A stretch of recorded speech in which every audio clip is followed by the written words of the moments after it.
China floods, thousands evacuated as rail stations and roads submerged.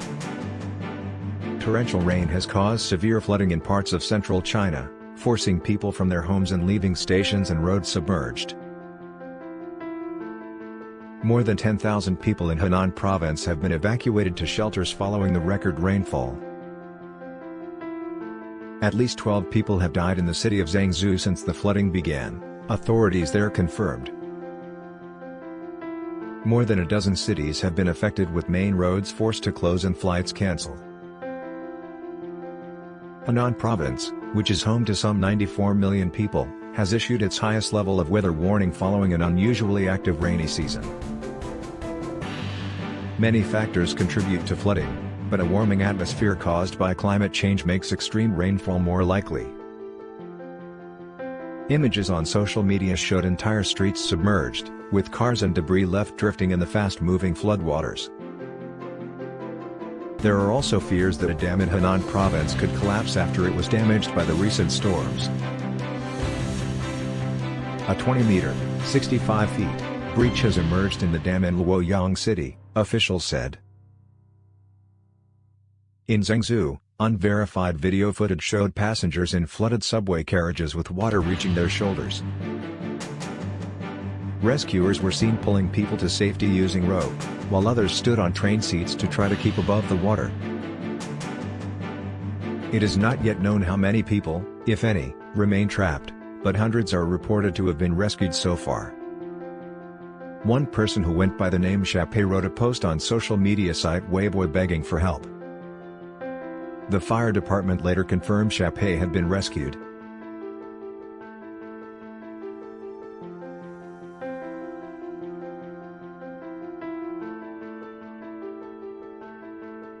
The amount of rain over the last 3 days in Zhengzhou is reported to be the same as what it would usually receive in an entire year.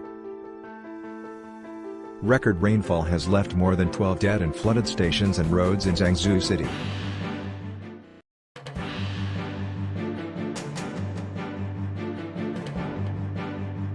COVID, France rolls out health pass as cases soar. A new COVID health pass has come into effect in France amid a surge of new infections. From Wednesday, people need proof of vaccination, a negative test or recent recovery from COVID to enter most museums and cinemas. Later lawmakers will debate whether to extend its use in August for entry to cafes, restaurants and shopping malls. It comes the day after Health Minister Olivier Véran announced 18,000 new infections in just 24 hours. This was compared to fewer than 7,000 cases a day last week, a surge of 150%, as the highly contagious Delta variant spreads throughout the country. President Emmanuel Macron announced the plans for a health pass earlier this month, as well as compulsory vaccination for all health workers by September. Surveys suggest there is widespread vaccine hesitancy in France. Protests against new coronavirus rules in France saw demonstrators vandalizing 2 vaccination centers this week. If the government has its way, in a few short weeks, you won't be able to sit down for a coffee at a Paris cafe copyright, or board a train, without proof that you're COVID-free, vaccinated or immune. This so-called health pass is the government's answer to infection rates that are rising faster than France has ever seen in this pandemic. But it's the plan to extend that restriction to everyday public places, cafes, shopping centers and public transport, that's causing the biggest backlash. And some protesters sparked fury last week by comparing these government restrictions to the singling out of Jews during France's wartime Nazi occupation. A majority of French people appear to support the plan, with many believing it's the only way to avoid yet another lockdown.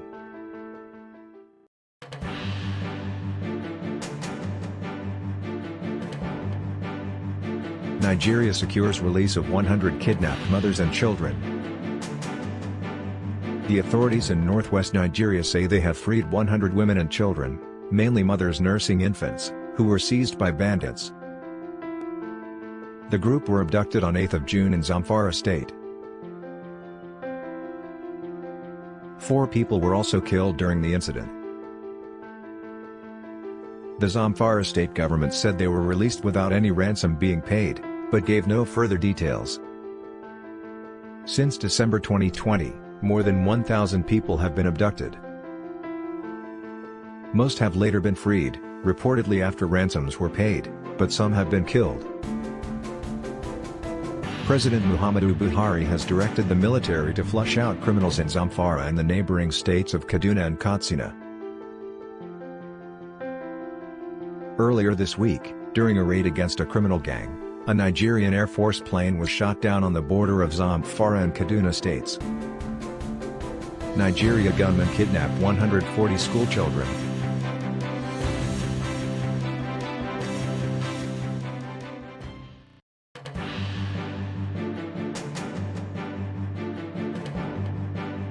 COVID, anger as half of Australians in lockdown again. Anger is growing in Australia as 13 million people, about half the population, endure fresh lockdowns to quash COVID outbreaks. A third state, South Australia, joined Victoria and parts of New South Wales in lockdown on Tuesday. Fewer than 14% of Australians are vaccinated, the worst rating among OECD nations. Australia's two biggest cities, Sydney and Melbourne, are among places facing uncertainty over when to reopen. Many people have expressed frustration at being back in highly policed lockdowns 18 months into the pandemic. Prime Minister Scott Morrison has been heavily criticised over the slow vaccination rate, but has resisted calls to apologise. He again cited Australia's success in keeping overall infections well below many nations. Until recently, Australia had been largely praised for its strategy of border closures, quarantine programs and snap lockdowns. But the highly contagious Delta variant has challenged these defences in the past month. The outbreak in Sydney, Australia's largest city, has infected more than 1,500 people. Officials reported 110 new cases on Wednesday, despite the city's fourth week of lockdown. There are fears Sydney's lockdown could extend into September, after modelling showed the city may be months from eliminating cases. South Australians will endure 7 days at home after 5 cases of the Delta variant were found. Victoria, which saw 22 new infections on Wednesday, will keep its lockdown until at least Tuesday.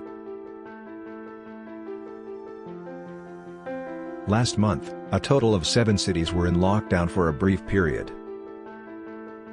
Australian authorities are committed to eliminating local cases altogether until a majority of people are vaccinated. Critics say flawed publicity about the AstraZeneca vaccine's rare clotting risk has made many Australians reluctant to take it. Australia only has limited supplies of its other authorised vaccine, from Pfizer.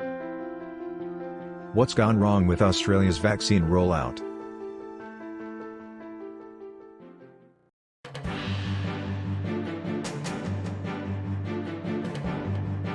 Mandira Bedi, actress stirs debate over women's role at cremations. Indian actress and TV presenter Mandira Bedi recently hit the headlines for performing her husband's last rites. Cremations are traditionally done by men, and women are often discouraged from even attending. But where does this belief come from and what do Hindu scriptures say about it? With a clay pot containing holy water in one hand and holding up the bier, a bamboo frame, carrying the body of Raj Kaushal with another, Bedi wept as she did the rituals and lit his funeral pyre. Popular author and columnist Shobhita wrote that the image of a grief-stricken Mandira doing her husband's last rites challenged archaic norms governing our society for centuries and sent out a charged and powerful anti-patriarchy message. When Bedi lit her husband's pyre this week, unknowingly she also lit countless fires in the hearts of men and women who believe in themselves, and not in conventions that have held back our society for centuries. For the record, Bedi is not the only woman to cremate a loved one. During the recent pandemic too, there were many instances where wives or daughters were seen performing last rites, sometimes because male family members had perished or were themselves infected with the virus or were unable to travel because of the lockdown. but Bedi breaking with tradition upset some conservative Indians and right-wing trolls who ridiculed her on social media, insisting that the pyre should have been lit by her 10-year-old son. Some pointed out that it was against tradition for a woman to even visit a crematorium.